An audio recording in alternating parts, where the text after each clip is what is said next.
Hello and welcome to another bearing removal and installation video featuring Boca bearings. Now, the 40 size two-stroke engine is probably by far one of the most common size engines to be used by, I'd say, a lot of modelers, if not 80%, and especially a lot of newcomers. So that's exactly what I've got on the table today, is a 40 size two-stroke engine. And oddly enough, this is an American-made engine, but it has absolutely no listings on the Boca Bearings website for any displacements at all.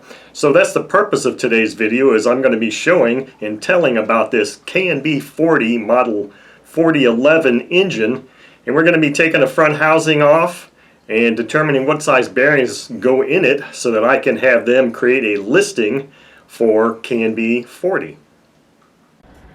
Okay, so here is the K&B 40 engine I've got here, which is a model 4011. I'm not entirely sure exactly what year this engine came out.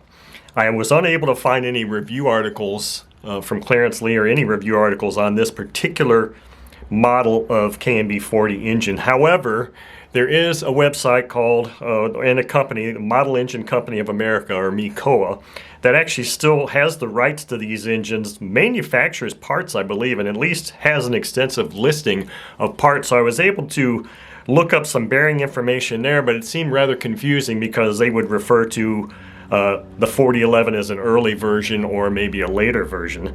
And so what I'm going to do here is, and to me this engine looks like it's rather new and or unused or lightly used. It's really tight feeling. One of the things that's really interesting about this K&B engine and many others is that the prop shaft is actually just a stud that can be unscrewed from the crankshaft, which is a nice feature, I guess. In the event of a crash, you're not going to necessarily damage your crankshaft, and you can just get a new prop stud for it.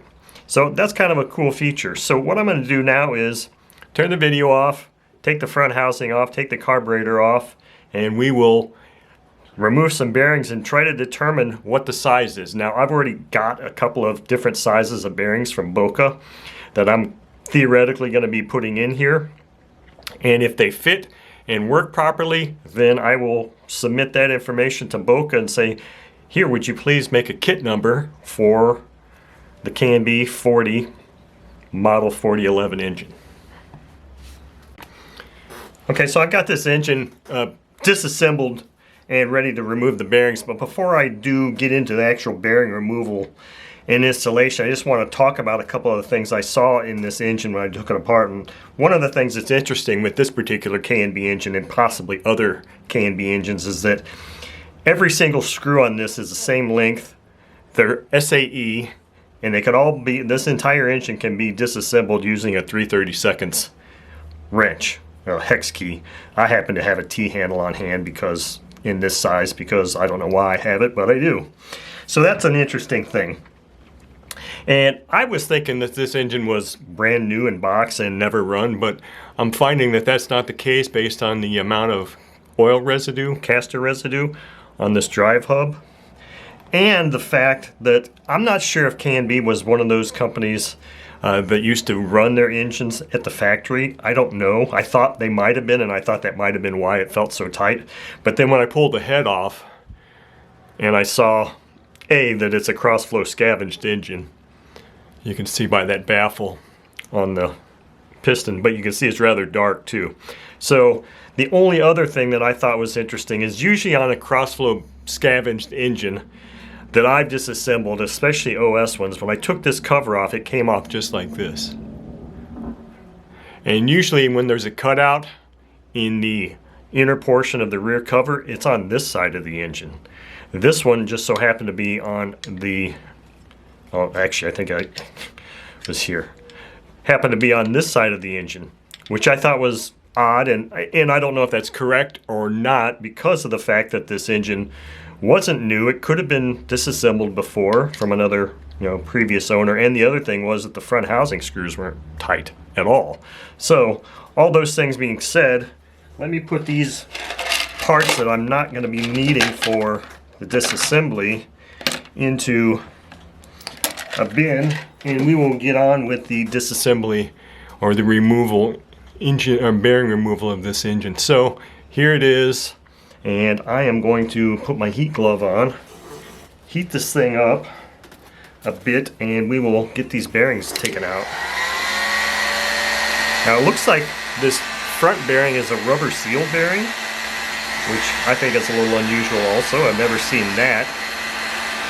But I have to admit I've never disassembled too many K&B engines before either.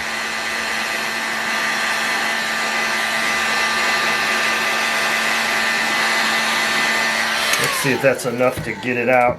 The other thing with this particular engine is, like the OS H60, this portion here is probably actually the bearing sticking out. So the bearing may not actually be in there all the way, in a portion of the housing all the way.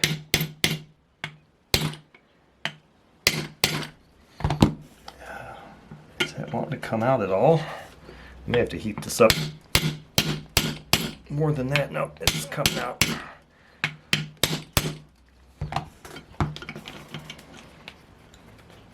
I might actually have to get a punch to get on that the rest of the way. Since I've already removed the crankshaft stub, I could just thread it back in there, but I think I'm going to have to grab that crankshaft stub and thread it in there. Didn't really want to have to do this. I thought it was going to be easy enough to come out without that. But let's see if this thing has still retained any heat.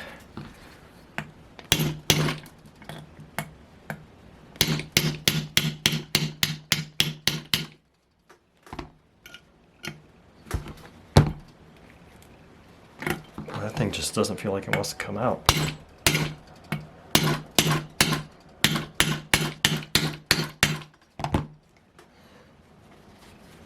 I think I might have to apply some more heat to this thing. I don't know, for whatever reason. I know I've got enough space there. Let's just heat this guy up some more.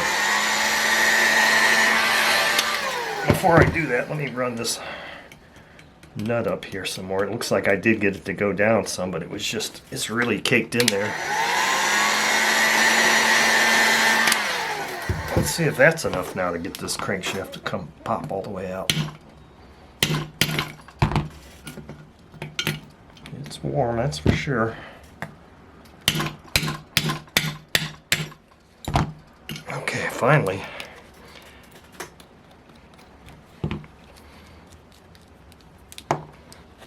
Oh, that is rather warm.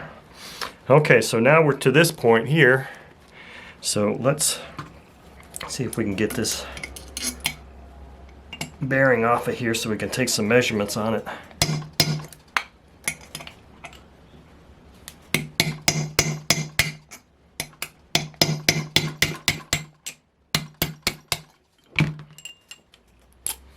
Okay, rear bearing's off.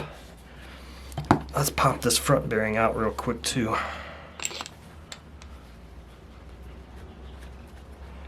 Just hold it like this. Okay, there we go. Now our bearings are out. And that bearing does not at all look like the size that I have on hand. So what I'm going to do now is I'm going to shut the camera off, reach around and grab my digital calipers, and we're going to take some measurements, because that is a bearing size, and I may just end up having to throw these things in the ultrasonic cleaner first too, but I can just take measurements and find the part number of the size, the actual size of the bearing, because that is a lot thinner than what I have on hand. So I may not actually be able to replace the front bearing, because what I have on hand is an R6, but this is it's a thinner R6 than what I have. So let's see if this rear bearing matches up. This rear bearing is an R8ZZ, but this the only R6 bearings that I've got. Now this is an R6Z, this one here, this Boca bearing, but this is a much thinner bearing. So unfortunately, I'm not going to have the proper size bearing. In fact, I'm not even certain. We're just going to have to take some measurements. Let's just get the calipers out, take some measurements of these bearings. Okay, so I'm back. I've got my calipers here, and I actually took the time to put these two bearings that came out of this K&B 40 engine in the ultrasonic cleaner just to clean them up so I could try to read the numbers on them, which isn't really that easy to do when a bearing's this small. The numbers are stamped on there are just really tough to read anyway. So that's why we've got the calipers here. And I wanted to see what they feel like. That one makes some good noise. This one doesn't feel all that good either. So unfortunately, both of these bearings do need to be replaced, but it's not going to happen here today because I don't have the right front bearing. I thought I did, but I do not. So let's measure what we've got here. And these are all standard size bearings. So I've got my caliper set to inches.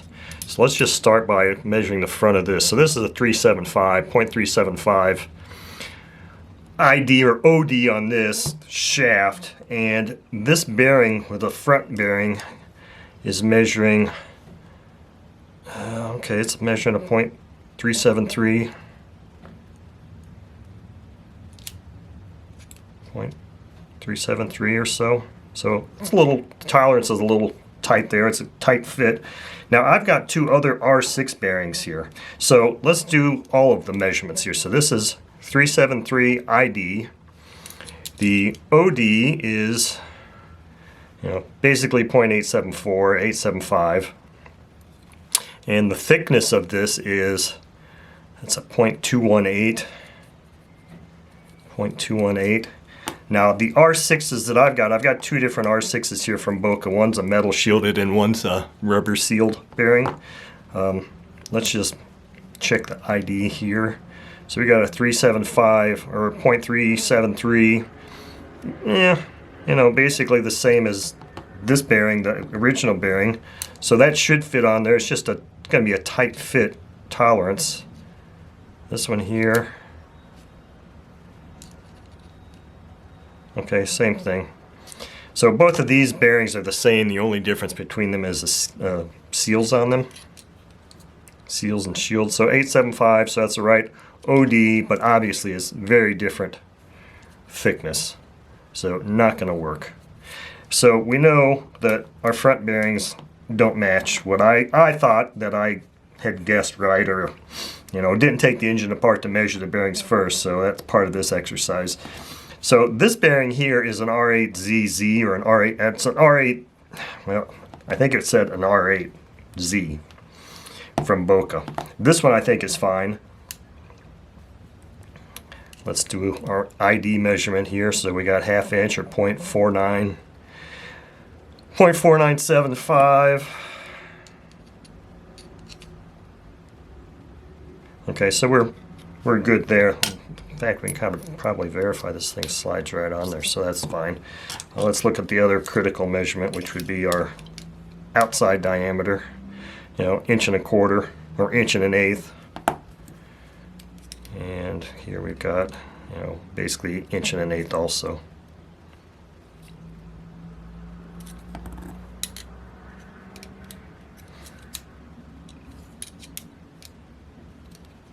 Oops. Yeah. So thickness, 1/4 inch. So rear bearing is good. Front bearing, no bueno.